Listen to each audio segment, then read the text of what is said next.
Good evening to you. You're watching Times Now. I'm Pratibha. Our focus remains on the big story that has been emerging from Uttarakhand. The situation in Joshimath continues to remain grim, with authorities carrying out demolition of houses that have developed tracks and are severely damaged. In fact, Joshimath has been divided into 3 zones as of now: danger, buffer and completely safe zone, based on the magnitude of the danger from the land subsidence that we have been witnessing, or the sinking or the settling of the ground surface. Now, about 4,000 people have been shifted to safer areas. Basic facilities have been provided in the relief camps. They've been arranged for the affected people in Joshimath, and they are constantly being inspected by the administration, with all possible help being extended to the affected residents of the area. Times Now has been probing the reason for this crisis in the hill state. Is the calamity natural, or several red flags in the past were completely ignored, which led to this crisis that Joshimath is facing today? In fact, Times Now also spoke to the Supreme Court panel chief, Chardham Road Ravi Chopra, who said that blasting for Tapovan tunnel was one of the bigger reasons for the crisis. He spoke about the bypass construction, saying that was also responsible for the situation in Joshimath. Sir, Chopra sir, Harish Nair here, sir. Yeah, go ahead. Yeah, sir, actually, I wanted to ask you a few questions, since you headed the Supreme Court panel on Chardham Road expansion. So now, what exactly happened in Joshimath? There is panic among residents of Joshimath, as cracks have developed in around 500 houses due to subsidence of the land. And do you attribute it to the Chardham highway project or by the bypass project, sir? Well, there are 2 factors behind the, or I should say there are actually 3 factors behind the current crisis in Joshimath. Okay. The immediate cause seems to be the blasting that has occurred for the construction of the Tapovan Helang tunnel. Okay. It's part of the Tapovan Vishnugad hydroelectric project. As you remember, in February 21, there was a major disaster which resulted in the dam being destroyed. Yes. And the water had rushed into the tunnel along with a lot of sediments and debris. Now, it is quite possible that the water pressure that has built up has created some pathways, some channels to move out of that tunnel area. And in the course of that, it has managed to find a way to the main drainage line of Joshimath.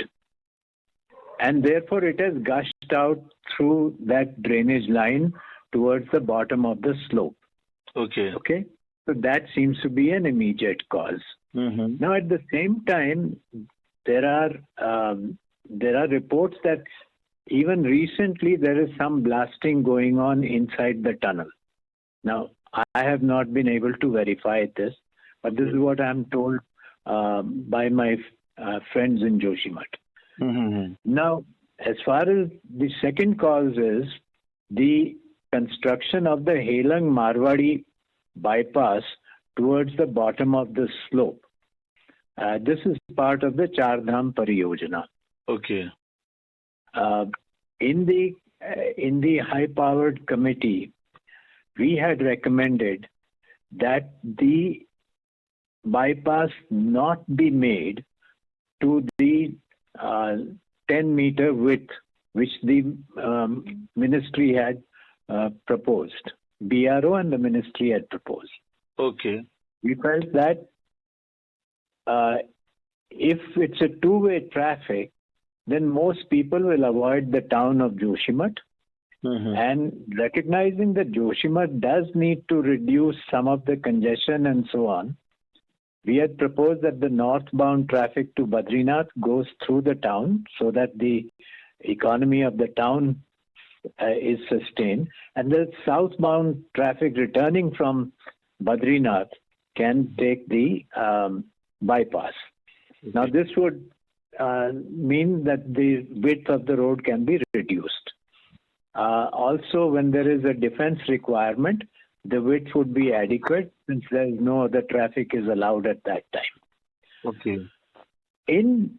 Along with this, we had made a very strong recommendation that before any work is begun, there must be very detailed and careful geological, geophysical, and geotechnical analysis of the rocks, because there has been an old recommendation way back in 1976 that the toe of that hill should not be disturbed because the slope is very sensitive. It's old landslide and glacial debris. So it should not be disturbed. And therefore, we were very concerned that even though the bypass would cover a part of the toe which is solid rock, still it requires detailed geological investigations. We had recommended that. Okay. But I hear again, I've heard from people who are still part of the committee that the blasting work has begun, and that the road that is being, the bypass that is being built now will be to the 10-meter width. Okay. Yeah. So that's second cause for concern. You know, when you do blasting on that kind of a sensitive area, it does affect the structure of the rocks and the mountains and so on. Yeah. The third reason is that after 1976, when the Mishra Committee had proposed that construction in that development in that whole town should be thoughtful and carefully done, since it is a sensitive slope, I don't think anybody bothered ever to carry out any kind of a carrying capacity study of that mountain. Okay, the urbanization that has taken place has been most unplanned, and that should not have been done. Okay. Yeah. Sir, but there, you have to keep in mind that the hinterland of our towns is not being developed. So people are seeing that there is economic growth in the town, and they are moving from the villages to the towns. That is what puts the pressure on urbanization and population growth in urban areas. Yeah, go ahead. Yeah. So, one more question. So, for the benefit of our viewers, can you please summarize the conclusion of the report you had submitted in this matter to the Supreme Court, sir? It's not. There were several aspects of road construction that were being done and that were being looked into. Okay. Whether it was from the issue of road design to slope stability to muck disposal, conservation of forests and wildlife, conservation of springs, and the well-being of social and cultural well-being of the people in that area. This was the range of issues that we had been asked to look at. And in all of them, we found that the effort of the Char Dham Pariyojana was lacking. That there was a tremendous focus on building as you build anywhere in the country and at great speed. There are certain targets that had to be met. That seemed to be the basic approach. So the kind of careful work that needed to be done was not done.